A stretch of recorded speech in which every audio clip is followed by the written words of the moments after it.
you. Welcome back to Uncensored. I'm Marianne, your host from Yachts and Mermaids. And today I have two amazing women that are going to talk about when they started eating for two on board. So yeah, we're going to talk about pregnancy and being pregnant on board while being a stewardess. And today I have one of the hosts, Lauren from Trilogy Super Yacht Stewardess Training.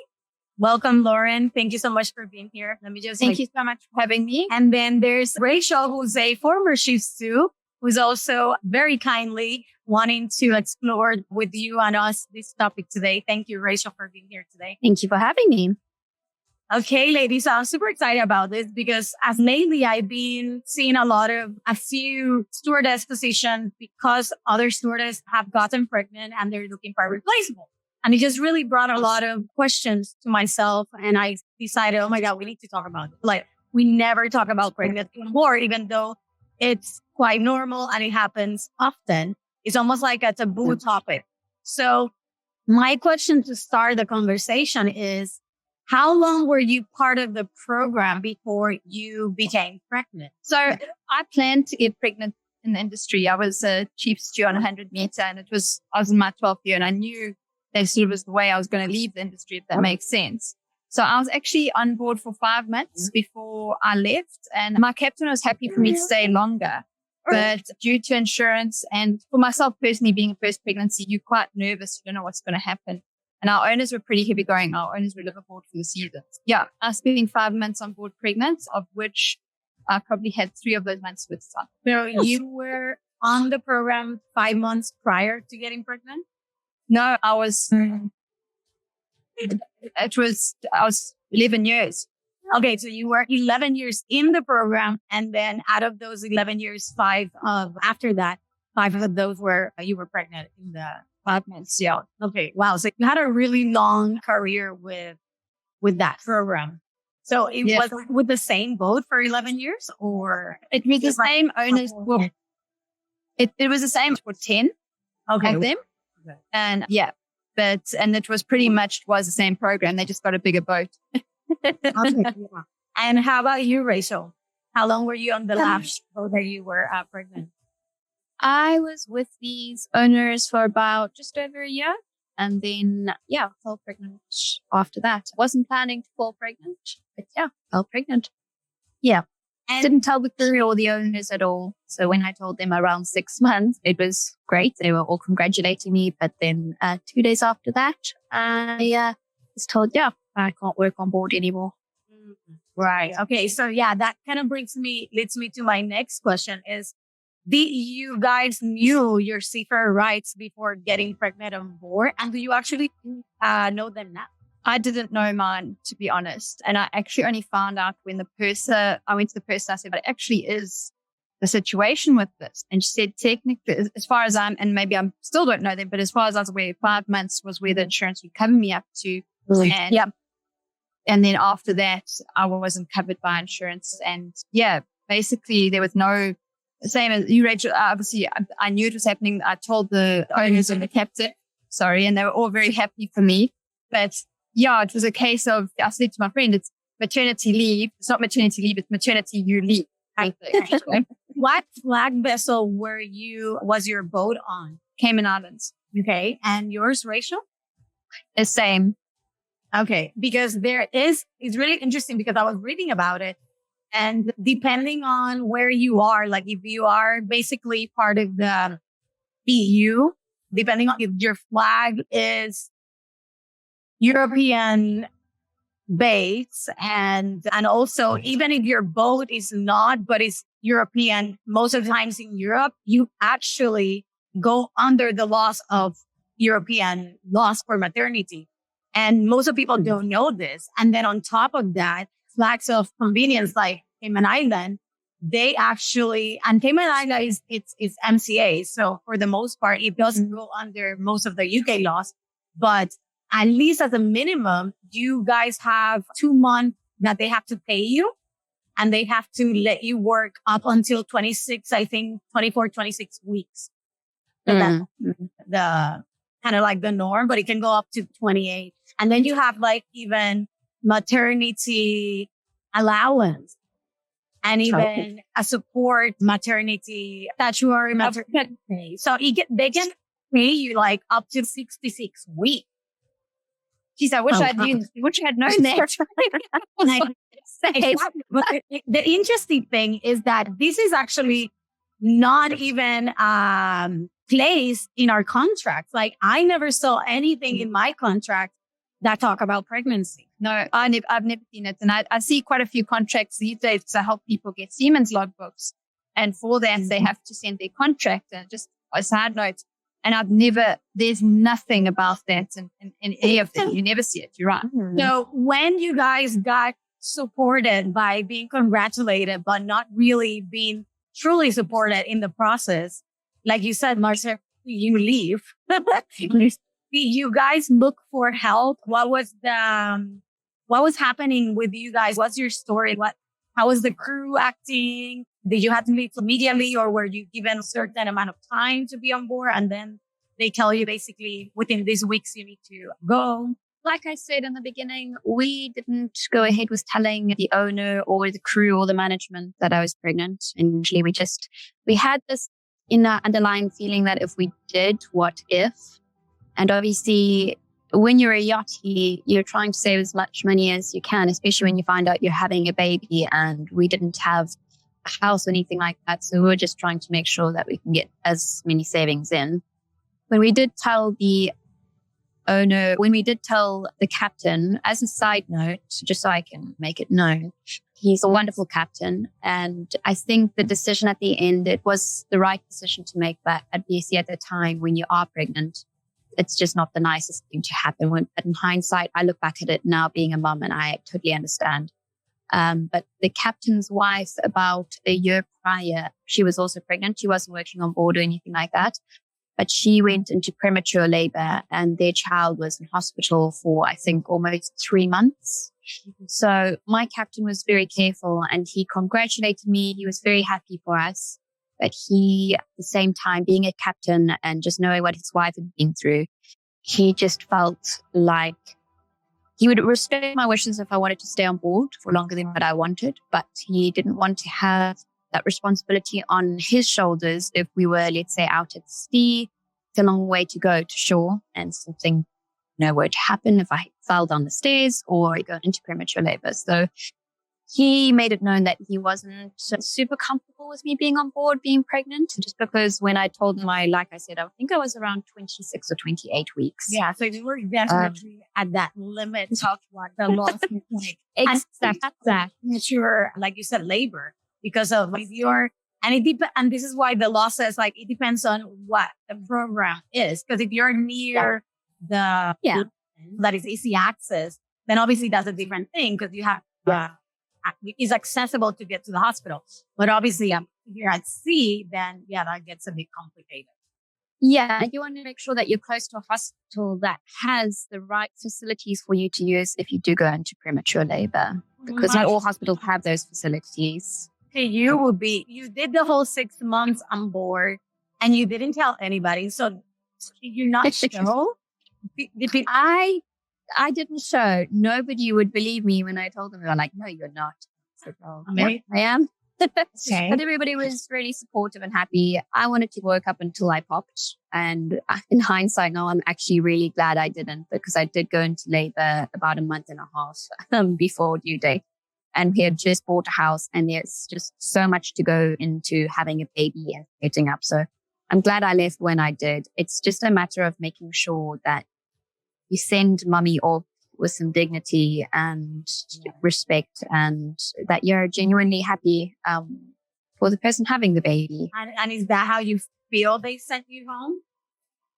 Yes and no. In certain ways, yes and no. I do respect the fact that I did have to leave. It was my time to leave, obviously, because I was past, like you said in the contract, I think it's 24 or 26 weeks, and I was past that. So that was totally understandable. It was, I think, a week or two. It was just a very fast-paced boat going from Dock Express straight into the next season. So there wasn't a lot of time to be waiting on board because we had quite a few passages to go through. So I felt like it was very quick. It was within 2 days, I was on a flight on the way to my house now that we had just bought. Mm-hmm. So I would say it was just a bit overwhelming. There wasn't really if somebody has been on board for a while, you generally go out or you have a dinner or anything like that. But it was really, okay, congratulations, bye. Mm-hmm. So Do you receive a maternity leave? And how do you manage prenatal care? If you had to go to the doctor, was that part of the insurance coverage? Like, obviously for the 6 months, my partner and I we didn't tell anybody. So every scan we went to was in very odd places of the world, Dominican Republic, St. Martin, and so forth. No, there wasn't under the insurance. Obviously we didn't tell the boat. Also, the insurance wasn't going to cover us with the pregnancy. So I'd say also for anybody that is planning to get pregnant, just make sure that either you look into whether the boat would cover that. I don't know if that's out of turn, or you make sure you sign up for an insurance prior to planning to have a baby, because sometimes there is a waiting time when you're on your insurance. For example, we didn't know about that. And so we had to go public, and that's fine. But in case anybody is wanting to go private in another country and that sort of stuff. In terms of maternity leave or maternity pay, I think I got given half my salary, and then that was it. To make it clear legally, any flag of convenience have to pay you 2 months of paid leave and repay. Yeah. So if you're anybody out there that's pregnant, please know this. These are your rights. And there's even more rights than this. These are like the bare minimum. Bare minimum on any flag. Doesn't matter what flag. 2 months paid leave and repatriation. That's the minimum. Thank you for sharing, Rachel. And Lauren, what's your story? Because I said we'd planned the pregnancy. We'd actually taken out insurance in in Australia, which is where my husband was from, and we were planning to have a baby, and we did that. But yeah, it was slightly different from me for me, because I didn't really get any. I got a month's salary as a bonus, as a thank you for my time with the owners. Yeah. Oh my and the crew, I told the crew at 3 months, it was quite obviously a very physical job, and I didn't want anyone to think that I was being off, but also it was a bit open and out. Both the captain's wife had originally left years before when I actually took over from her. That's how she's in the same position. And so it was everyone was really supportive in that regards. I always laughed because I told the boss, and the boss said, "That's wonderful. So how long are you going to be off for?" And I was like, I said, "Can I bring the baby back on board?" And they were like, "No." And I was like, "No, then I'm sorry, I can't come back." But I think they were thinking maybe that I'd have the baby and then leave baby with my parents or something and then come back again. But there was never any talk of legal, apart from when I went to speak to the person, that she said, "Look, legally you're only allowed to be here for 5 months." And the captain said, "That's fine, but I'm happy for you to stay longer." Other than that, there wasn't really any other offer of support. The purser at the time was very adamant about telling you how long you could be there, but not actually telling you what your benefits are. And the thing is that she actually was pregnant 2 months after me. And she also felt unplanned pregnancy, and she also fell pregnant. And I don't know, I've actually never asked her what her situation was. But I mean, what she was saying about the 2 months, and Rachel was saying, you're very aware of the salary side of things, because it is suddenly even though we had planned, it was still a big undertaking and, quite stressful. And being on board, I was lucky. The crew we were very nice. They were a very amazing crew. The boss was very aware of it, but you still at the end of the day had to do your job, and you still at the end of the day we're working. So, you planned it. It was more of you planned it with your husband, but not really planned it, in the bigger scheme of things with the captain, with the management company, like really understanding what your rights were, what were you meant to be doing. So how was your prenatal care? My prenatal care was quite good in that they made allowances for me to go to my appointments and to have the prenatal care. I actually went home when I first fell pregnant. They allowed me to take holiday to go home and see a doctor and set up that. But other than that, I was very lucky in that respect that they were very accommodating with that. But I paid for it all. No, the boat didn't pay for it. The boat paid for two visits under the insurance, the boat insurance. And why was it only 2 visits? A big one? Why did they only pay for 2 visits? Because apparently that was the allowance in the medical insurance. Okay. And you had to take ENG1 again because you're meant to take an ENG1 as soon as you get pregnant. I did. And it's quite funny because I didn't know that I had to. I was still quite early on in the pregnancy. I just found out. And I know it sounds weird, but I didn't really think about it. And they came out and they did the urine test. And I saw the nurse come out and talk to the doctor and whisper and looking at me. And I suddenly clicked and I got up and I said to him, "Oh, I know I'm pregnant." And they were all, "Thank God." Okay. I think they were worrying they had to tell me because I'd going to tell them. But yeah, I did. And they gave me 8 months validity on it, which was interesting. And they gave me that validity on my ENG1. Mm. Absolutely. They do. It's not that you're not going to be like, basically you need a ENG1 to take again just to have it on file because it does changes obviously now the way you have a different composition basically. Mm. And so my next question would be, I know Rachel felt that she didn't want to express how she was feeling and the fact that she was pregnant. So obviously in this case, she didn't really have to think about expressing if she was tired or something like that because people didn't really know. So she wouldn't be any different. But you told the crew prior to leaving, "I'm pregnant." Do you feel that if you say that you were physically, mentally, or emotionally tired or however you were feeling at the time, do you think that you were going to be seen as unable to handle your job? I don't think it was more before you were meant to be.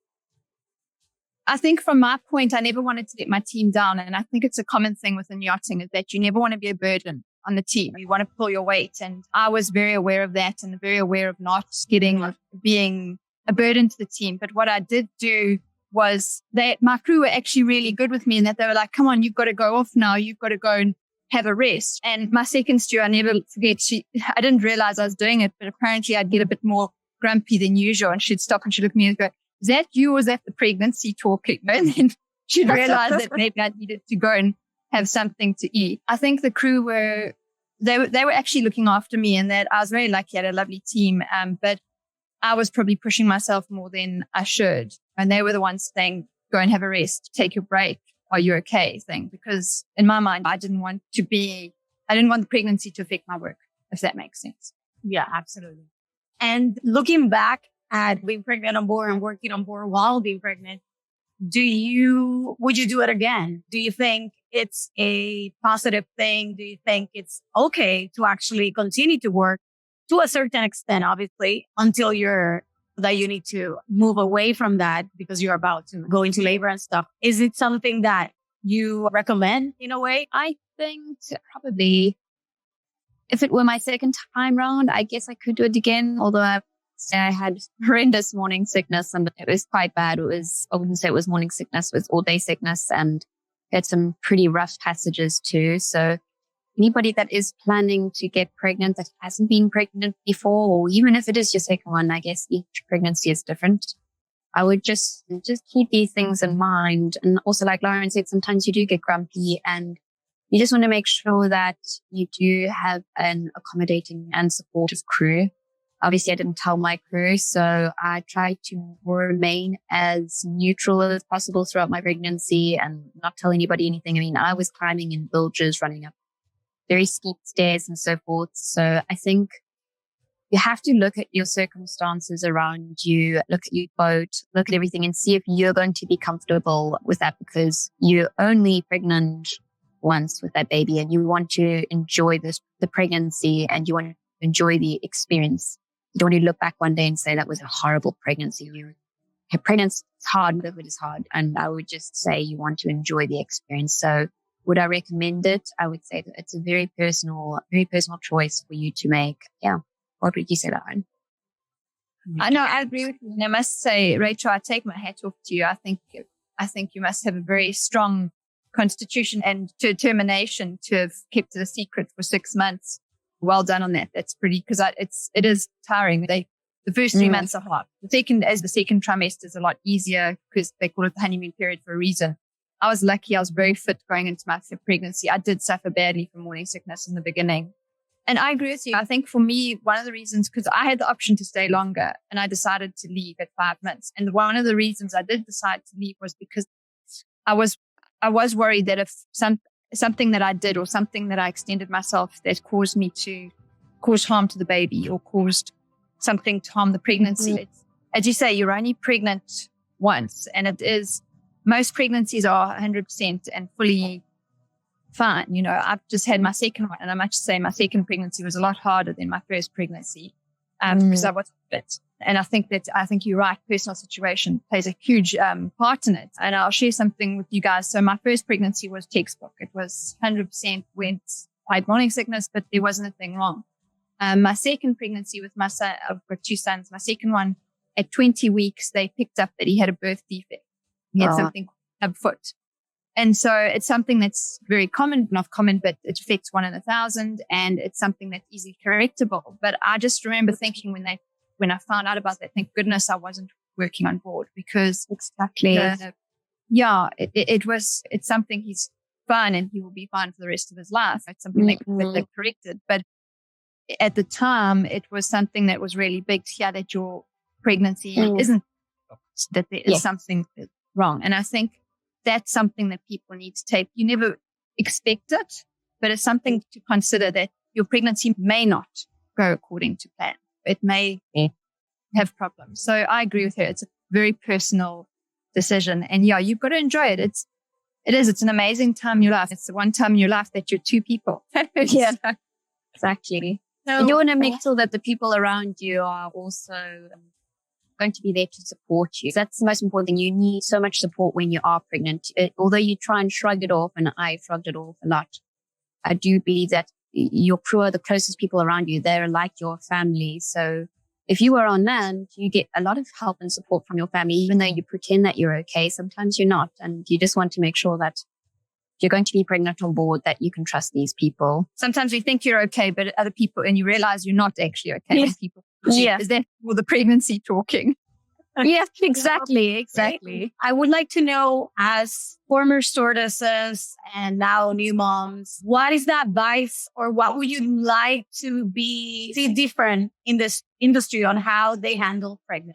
I really think there should be more education in regards to, like you said, what the rights are of being pregnant, and also more openness about it. Rachel said she didn't tell anyone, and because of maybe you were scared of the consequences. And when I was a chief steward, I had a stewardess who fell pregnant. And as a chief stewardess with a pregnant stewardess, I wanted to make sure she was looked after. And I was really worried about her welfare, and I didn't know what her rights were, etc. And again, I still didn't find out from when it was my turn as well. But it was something that nobody knew how to handle. So what stopped you from actually finding out what your rights were? Because I actually just never knew there was anything. Like there was I didn't think there was anything for it, that you felt pregnant, you left, because anybody that I'd experienced, that's what happened. I didn't realize that we weren't educated on it.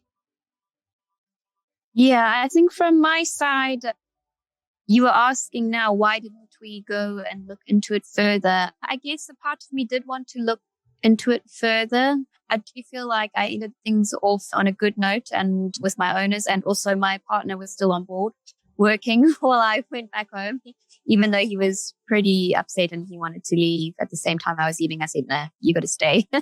But I didn't want to burn any bridges with the owners or the crew by looking into it further. I just thought that might rock the boat. And also my owners, let's just say, they used to be lawyers. So I really didn't want to burn bridges there either, or go against them or anything like that. I was happy to leave when I did leave. But I think, like you asked now, what could be placed or what would we want more? I would probably say, like Lauren said, is to get more education about what our rights are when we do fall pregnant. Like, what procedures do we put in place? When are you expected to leave? What do you leave with, and so forth?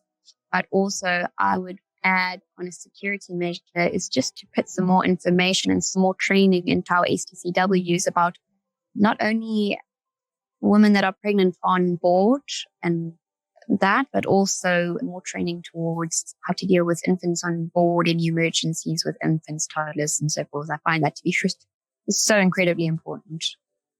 Yeah, I agree. Thank you so much for sharing your stories. And I really hope that this sparks curiosity on many of you guys that are watching this and start looking up your rights, especially if you're a woman. And even if you're a man, if you have a girlfriend or you have a partner that could potentially get pregnant, whether it's planned or unplanned, you need to know where you stand and what your rights are. And yeah, I think this is one of the big things, really educating ourselves, because at the end of the day, the industry doesn't really educate us. It's not in their benefit in a sense. So we need to change that paradigm, and we have to do it individually. We have to slowly, each one of us have to actually come out of our shell and say, I need to know what's my rights here. Yeah. Thank you so much for saying yes to this and showing up for everybody out there, and for all the women that are pregnant or that will get pregnant that definitely need to hear this. So yeah, is there anything you guys want to share before we wrap it up? I just wanted to quickly say thank you so much for bringing attention to this. And also, I agree, the partners, because the dads also need to be there for when the baby's born. So there's the paternity leave as well as maternity leave. But yeah, thank you so much. Yeah, definitely. Yeah. I second Lauren on that. Thank you very much again, Mariana, for, just letting us know a bit of these things. I wish I had known it before I left the boat. It would have been great. But thank you so much for your insight, and thank you for sparking an interest into this. I think it would be really helpful to a lot of stews. And all I can say is just make sure to look into the insurances before you fall pregnant. If you are planning to fall pregnant, it's so important, because most insurances won't cover you. They see it as, I think it's called like an existing ailment. So if you are wanting to fall pregnant, make sure you either are covered by the boat, or if you are planning, just make sure to be covered first on your insurance for a couple of months before. But thank you very much. Thank you. All right, guys, that's a wrap. See you next time. And if you have something to share with them to pass on, you know where to find me. Send me an email or hit the link below. And until next time.